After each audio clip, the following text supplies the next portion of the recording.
Film Owens नामक एक विदेशी प्रजाति के एक उदाहरण के साथ शुरू होती है।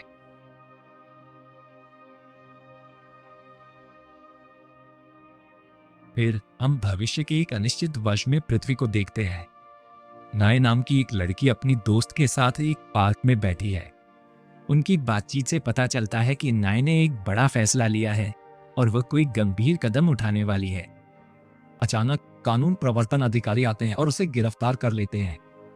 हमें पता चलता है कि भविष्य में ओवेन्स पृथ्वी पर इसलिए आए क्योंकि उनका अपना ग्रह अब रहने लायक नहीं रहा था। वे संघर्ष के लिए नहीं आए थे, वे केवल शरण चाहते थे। पहले तो इंसानों ने उनकी मदद की और उन्हें रहने दिया, लेकिन समय के साथ लोगों के इरादे बदल गए। कुछ इंसान उनके खिलाफ हो गए और राजनीतिक और सामाजिक तनाव बढ़ गया। संभवतः संघर्ष हुए। हालांकि कई लोग अभी भी ओवेन्स का समर्थन करते थे और उनके साथ खड़े थे। फिल्म यह स्पष्ट नहीं करती है कि क्या ओवेन्स कभी पृथ्वी पर शांति से रहे थे, क्योंकि कहानी जल्द ही कैपिलियन तारा प्रणाली के एक ग्रह पर चली जाती है। इस ग्रह पर दुर्लभ खनिज हैं, लेकिन पृथ्वी की सरकार इसका इस्तेमाल केवल बड़े अपराध करने वाले लोगों के लिए सजा की दुनिया के रूप में करती है। वे यहाँ जीवित रह सकते हैं, फिर भी उन्हें जीवित रहने के लिए रोजाना खनन करना पड़ता है। यह ग्रह खाली और शांत है। यहाँ का तापमान हल्का है और पानी पीने योग्य है, लेकिन ऑक्सीजन बहुत कम है, इसलिए कोई भी बिना मास्क के ज्यादा देर तक बाहर नहीं रह सकता। एक समय में ग्रह पर केवल एक ही कैदी को रखा जाता है। जब वह व्यक्ति मर जाता है या काम करना बंद कर देता है, तो दूसरे को भेजा जाता है। प्रत्येक कैदी ऑक्सीजन और बुनियादी आपूर्ति के साथ एक हैबिटेट पॉड में रहता है। हालांकि फिल्म विज्ञान फाई लगती है, इसका असली ध्यान भावनात्मक विषयों पर है, न कि वैज्ञानिक सटीकता पर। इसलिए कई विज्ञान फाई विवरण ढीले महसूस होते हैं। जानबूझकर ऐसा किया गया है। हमें जेल ग्रह दिखाया जाता है, जो सुंदर लेकिन निर्जीव है। एक अकेला कैदी थियोडोर यहाँ 10 से 12 साल से भी अधिक समय से पूरी तरह से अकेला रह रहा है। वह हर दिन खनन करता है क्योंकि उसकी छाती में लगा एक उपकरण नियंत्रण स्टेशन को यह पुष्टि करने के लिए संकेत भेजता है कि वह अभी भी सक्रिय है, जो कि जिंदगी एक ही दिनचर्या का पालन करती है। हर सुबह वह खदान में जाता है, खनिज निकालता है और उन्हें एक उन्नत प्लेटफॉर्म पर रखता है, जो सब कुछ ग्रह की परिक्रमा कर रहे स्टेशन और फिर पृथ्वी पर भेजता है। रात में वह थियो और मोना नाम के किरदारों वाले एआई द्वारा बनाया गया एक सिटकॉम देखता है। मोना उसकी पत्नी थी और उसकी कहानी फिल्म में बाद में सामने आती है। यह उसकी रोजमर्रा की जिंदगी है। वह बूढ़ा हो गया है और अकेलेपन ने उसे बदल दिया है, लेकिन वह जीना जारी रखता है। थियो को मोना का एक सपना भी बार बार आता है, जो फिल्म में कई बार दिखाया गया है। हमें ग्रह के बारे में कुछ नया पता चलता है। एक अजीब विदेशी गैस सतह पर बहती है।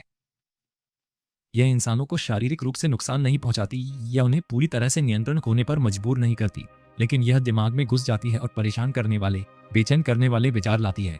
यह दर्दनाक यादें भी ताज़ा कर देती है। थियो इससे लगातार संघर्ष करता है और जब भी गैस पास आती है तो सकारात्मक विचार लाने की कोशिश करता है। एक रात उसकी छाती से जुड़ा उपकरण आवाज करने लगा। यह लाइलाज बीमारी का संकेत निकला, जिसका मतलब था कि थियो गंभीर रूप से बीमार था।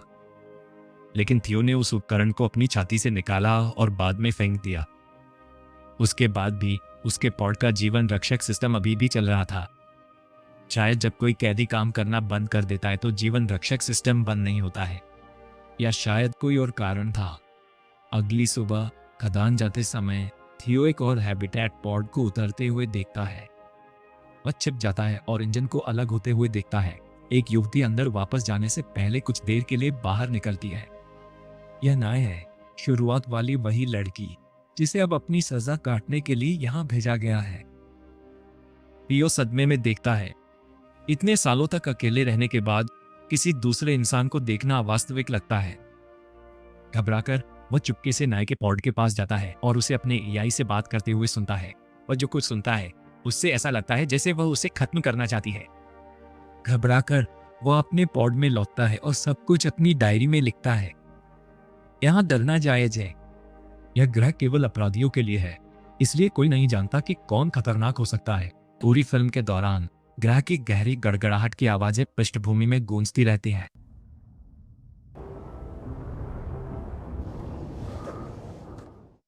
उस रात थियो चुपचाप नाई के पॉड में घुस जाता है। वो उसे कोई नुकसान नहीं पहुंचाता, वह केवल उसकी डायरी चुरा लेता है। इसके कुछ हिस्से ओवान की भाषा में लिखे गए हैं, जो इंसानों के प्रति एक कड़वी पंक्ति के साथ समाप्त होते हैं। फिर दृश्य नाई की ओर चला जाता है। उसके व्यवहार और यादों से हमें पता चलता है कि कुछ दुखद होने तक उसका पालन पोषण कुछ समय के लिए ओयंस द्वारा किया गया था। हम उसका आगमन फिर से देखते हैं। उसका पॉड उतरता है, वह बाहर निकलती है और उसका एआई बताता है कि एक और कैदी अभी भी जीवित है, क्योंकि अधिकारियों को लगातार खनिज मिल रहे हैं। यह उसे डरा देता है। उसे चिंता है कि वह एक खतरा हो सकता है, लेकिन एआई जोर देकर कहता है कि वह बूढ़ा है और शायद मौत के करीब है। उसे बस उससे बचने की जरूरत है।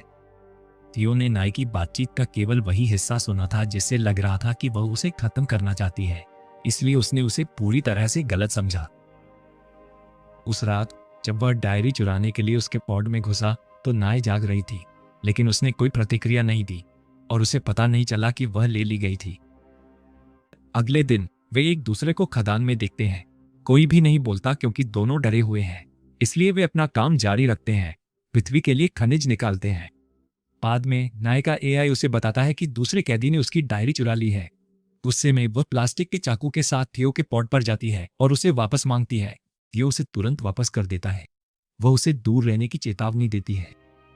फिर भी थियो को एहसास होता है कि वह उतनी खतरनाक नहीं है जितना उसे डर था, और उसे कुछ राहत महसूस होती है। शायद अब वह पूरी तरह से अकेला नहीं रहेगा।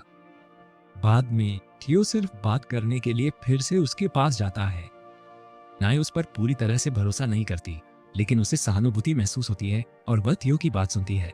थियो नाई को ग्रह के एलियन कोहरे के बारे में बताता है और उससे पृथ्वी के बारे में सवाल पूछता है।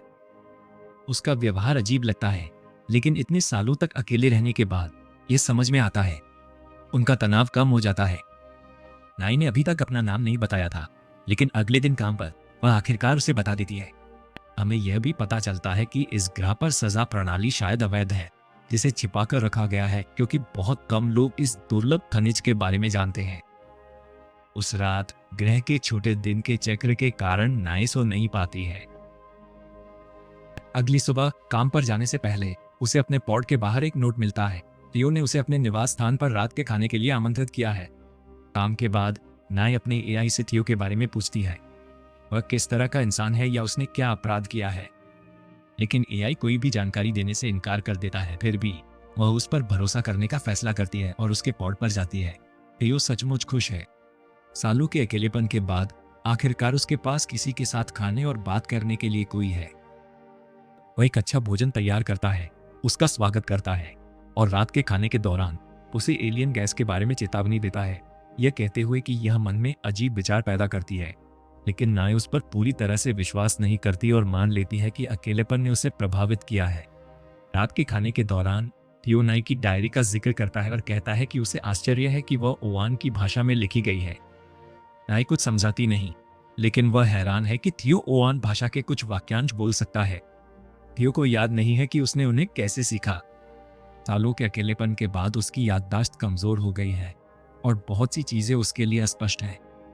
वह नाई से पृथ्वी के बारे में पूछता है और वह कहती है कि वह एक बार ओवान की बस्ती में काला सागर के पास रहती थी। यह नाम थियो को जाना पहचाना लगता है, लेकिन उसे याद नहीं आता कि क्यों। फिर वह अपनी पत्नी मोना के बारे में बात करता है, जो एक स्कूल शिक्षिका थी। वह स्वीकार करता है कि वह कभी कभी उसे देखता और सुनता है, लेकिन जानता है कि वे दृश्य वास्तविक नहीं है। वह जोर देकर कहता है कि उसका अभी भी अपने दिमाग पर नियंत्रण है। फिर नाई थियो से पूछती है कि उसका अपराध क्या था। इससे पहले कि थियो जवाब दे पाता, उसे खांसी आने लगती है और वह थोड़ा पानी पीता है। उसके बाद वह नाई को कुछ मारिजुआना देता है, फिर बताता है कि उसे हत्या के लिए फंसाया गया था। पीड़ित मोना के साथ काम करता था, इसलिए शक सीधे उस पर गया। वह ज्यादा कुछ नहीं कहता और उसके अतीत के बारे में पूछता है। नाई बताती है कि उसका अपराध आतंकवाद था। वह और उसका समूह प्रधानमंत्री को निशाना बनाने की योजना बना रहे थे। उसने पहले जिस बड़े फैसले का जिक्र किया था वह यही था, लेकिन उसकी दोस्त एक मुखबिर थी जिसने उसे धोखा दिया और उसे गिरफ्तार करवा दिया। वह कहती है कि वह मानवीय अन्याय से तंग आ गई थी और उसने ओयंस का समर्थन किया, जिसने उसे उस रास्ते पर धकेल दिया। अपने अतीत के बावजूद वे एक सच्चा पल साझा करते हैं। थियो आखिरकार किसी दूसरे इंसान से बात करके खुश है। जब नाई बाथरूम जाती है तो थियो को अचानक अपने पुराने जीवन के कुछ हिस्से याद आते हैं, यहाँ तक कि उसके कुत्ते का नाम भी। थियो कहता है कि यह अजीब है कि उसकी पुरानी यादें अचानक कैसे लौट रही हैं।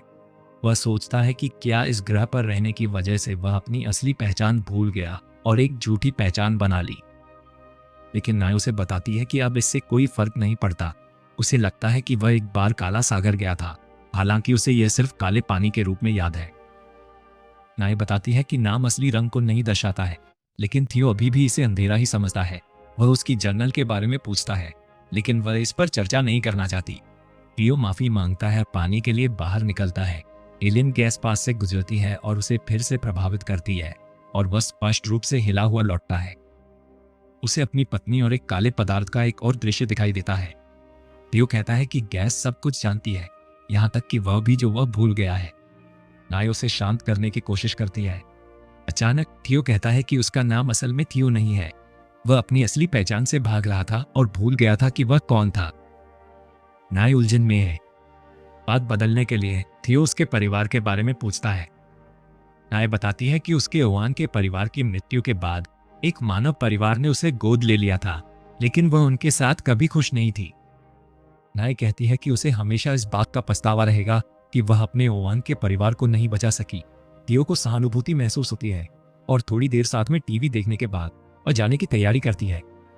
फिर थियो कहता है कि उसे अपना असली नाम नाथन फ्लैनागन याद है। नाय स्तब्ध है, लेकिन चुपचाप अपने पॉड में लौट आती है और चौंक जाती है, क्योंकि नाथन फ्लैनागन वह सेना अधिकारी था जिसने उसके ओवान के परिवार को मारा था और वह हमेशा बदला लेना चाहती थी। लेकिन थियो की अस्थिर मानसिक स्थिति उसे अनिश्चित बना देती है, इसलिए वह पुष्टि चाहती है। वह अपनी एआई से थियो की असली पहचान और इतिहास के बारे में पूछती है, लेकिन एआई उसे कुछ भी बताने से मना कर देती है। गुस्से में और यह न जानते हुए कि क्या करना है, नाय अगले दिन थियो को डिनर पर बुलाने का फैसला करती है। थियो बहुत खुश होता है। उस रात जब वह उसके पॉड पर पहुंचता है तो नाय तुरंत पूछती है कि क्या वह उसके घर की तस्वीरें देखना चाहता है। नाय थियो को काला सागर की तस्वीरें दिखाती है, इस उम्मीद में कि वे उसकी याददाश्त को जगाएंगी और वह मान लेगा कि वह वही सैनिक था जिसने उसके ओवान के परिवार को मारा था। लेकिन थियो को कुछ भी याद नहीं है। अब वह जोर देकर कहता है कि वह वहां कभी नहीं गया और नाथन उसका नाम नहीं है। वह पिछली रात बस भ्रमित था। नाय निराश हो जाती है और थियो को उसके व्यवहार में कुछ अजीब लगता है। फिर वह पूछती है कि क्या उसने अपनी पत्नी के सहकर्मी को मारा था। थियो हैरान और गुस्से में है और वह बिना कुछ कहे चला जाता है। उसके जाने के बाद नाय को बाहर से आवाजें सुनाई देती हैं। वह बाहर निकलती है और एलियन गैस दिखती है जो उसके दिमाग पर असर डालती है और उसे उन सैनिकों की तरह आवाजें सुनाई देती हैं जिन्होंने उसके एलियन परिवार को नष्ट कर दिया था। इस बीच थियो खुद से दोहराता है कि वह कातिल नहीं है। फिर उसे मोना का एक दृश्य दिखाई देता है जो उसे बताती है कि नाय उन्हें अलग करना चाहती है और उसे नाय को रोकना होगा। यह वास्तव में थियो के अशांत विचार है, हालांकि वह कहता है कि वह इसके बजाय नाय को समझाने की कोशिश कर सकता है। थियो नाय को किस बात का यकीन दिलाना चाहता था, यह अंत में ही पता चलेगा। फिलहाल वह एक फावड़ा पकड़ता है और अपने पॉड से निकल जाता है। नाय विचारों में खोई हुई है जब उसे बाहर हलचल महसूस होती है। जैसे ही वह बाहर निकलती है, थियो उस पर पीछे से हमला करता है। अभी भी होश में नाय उसे जोर देते हुए सुनती है, मैं वह नहीं हूं जो तुम सोचती हो, मुझे फंसाया गया था। वह उसे धक्का देती है और अपने पॉड की ओर भागती है। थियो पीछा करता है। वह उसे चाकू से धमकाती है और उसे सच बताती है, वह वही आदमी है जिसने उसके ओवान के परिवार को मारा था। थियो इसे स्वीकार करने से इनकार कर देता है। नाय सबूतों की सूची बनाती है। वह ओवान को समझता है, उसने काला सागर का उल्लेख किया, उसने खुद को नाथन फ्लैनागन कहा। थियो इनमें से किसी भी बात का स्पष्टीकरण नहीं दे सकता। एक और याद कौंधती है और वह आपा खो देता है, यह दावा करते हुए कि सब कुछ झूठ है। सालों के अकेलेपन ने उसके दिमाग को नुकसान पहुंचाया है और वह अपनी असली पहचान खोने लगा है। वह उससे विनती करता है कि वह उसके दिमाग से खेलना बंद कर दे। नाय उसे धक्का देती है और दूसरे पॉड की ओर भागती है। अंदर उसे पिछले कैदी का लटका हुआ शव मिलता है। कुछ ही पलों बाद थियो प्रकट होता है। इस बार नाय लड़ती है। वो उसे पीटती है और चिल्लाती है कि उसे याद करना होगा कि वह कौन है, ताकि वह आखिरकार अपने परिवार का बदला ले सके। थियो बुरी तरह घायल और भ्रमित है, लेकिन उसे यकीन है कि वह आदमी नहीं है जो नाय सोचती है। नाय ने उसे गंभीर रूप से घायल कर दिया है। फिर एक याद वापस आती है, मोना मर चुकी है और थियो ने ही उसे मारा है। उसका अपने सहकर्मी के साथ अफेयर चल रहा था और गुस्से में आकर उसने उसकी हत्या कर दी। सच्चाई उसे तोड़ देती है और वो फूट फूट कर रोने लगता है। नाय उसे वही छोड़ देती है, यह मानकर कि वह मर जाएगा, जबकि थियो मोना से माफी मांगता है। अपने पॉड में वापस नाय गुस्से में है और अपना एआई डिवाइस भी तोड़ देती है, लेकिन कुछ उसे परेशान करता रहता है और वापस जाती है, घायल थियो को अपने पॉड में लाती है और फिर शांत होने के लिए फिर से बाहर निकलती है। वह लिखने के लिए अपनी जर्नल खोलती है और उसकी आंखें नाथन नाम पर रुक जाती हैं। सब कुछ समझ में आ जाता है। जब थियो ने पहले उसकी जर्नल चुराई थी तो उसने वह नाम जरूर पढ़ा होगा और अपनी कमजोर याददाश्त के कारण मान लिया कि यह उसका अपना नाम है, इसीलिए उसने खुद को नाथन फ्लैनगन कहा। यह महसूस करते हुए नाय रोने लगती है। वह समझ जाती है कि उसने थियो के साथ बहुत गलत किया है। शर्मिंदा होकर नाय घायल थियो के पास लौटती है, यह महसूस करते हुए कि सब कुछ उसकी गलतफहमी के कारण हुआ। जैसे जैसे वे बात करते हैं, सच्चाई सामने आ जाती है। थियो ने खुद को नाथन क्यों कहा और क्यों उसका अतीत गायब सा लगता है। यो मोना से प्यार करता था, लेकिन जब उसे अपने सहकर्मी के साथ उसके अफेयर का पता चला तो उसने गुस्से में उसकी हत्या कर दी। अपराध बोध असहनीय था। इस ग्रह पर भेजे जाने के बाद वो पृथ्वी से जुड़ी हर चीज को भूलना चाहता था, खासकर इस तथ्य को कि उसने मोना की जान ले ली थी। वास्तविकता का सामना करने से इनकार करना मनोवैज्ञानिक इनकार है। सच्चाई बहुत दर्दनाक थी, इसलिए उसने केवल मोना की अच्छी यादों को ही संजोए रखा। लेकिन जब नाय ने उसके अपराध के बारे में पूछा तो उसका भ्रम आखिरकार टूट गया। एलियन गैस ने उन यादों को पहले दबा दिया था, लेकिन एक वास्तविक व्यक्ति से सवाल सुनकर वे वापस आ गई। खुद को बचाने के लिए उसके दिमाग ने नाय की जर्नल में देखे गए नाथन नाम को पकड़ लिया और अपनी असली पहचान से बचने के लिए इसका इस्तेमाल किया। क्योंकि यह स्वीकार करना कि वह थियो था, इसका मतलब यह स्वीकार करना था कि उसने अपनी पत्नी को मार डाला था। थियो की मानसिक स्थिति के कारण नाय को विश्वास हो गया था कि वह वास्तव में वही आदमी हो सकता है जिसने ओवान के परिवार को मारा था। जब उसे सच्चाई का पता चलता है तो वो भावुक हो जाती है और कहती है कि गुस्सा और बदला लोगों को भयानक काम करने के लिए मजबूर कर सकता है। वह मानती है कि अगर वह उस दिन पकड़ी नहीं गई होती तो शायद उसने राष्ट्रपति को मारने की अपनी योजना पूरी कर ली होती। यू धीरे से कहता है, तुमने ऐसा नहीं किया होता। जब वो पूछती है क्यों, तो वह जवाब देता है, तुमने तो मेरी जान भी नहीं ली। वह चाहता है कि वह देखे कि उसने जो कुछ भी सहा है उसके बावजूद उसकी इंसानियत अभी भी बरकरार है। रोते हुए नाय कहती है कि वह इस सिस्टम से आज़ादी चाहती है, लेकिन मानती है कि बचना असंभव है। थियो उसे बताता है कि वह मदद कर सकता है। वो उससे अपना बायोमॉनिटर हटाने के लिए कहता है, जिसे वह खुद पर लगा लेगा। क्योंकि उसके पास जीने के लिए ज्यादा समय नहीं है, उसकी मौत पृथ्वी पर एक संकेत भेजेगी जिससे यह दिखेगा कि नाय के जीवन चिन्ह रुक गए हैं। अधिकारियों को लगेगा कि नाय मर चुकी है, जिससे वह हमेशा के लिए इस सिस्टम से आजाद हो जाएगी।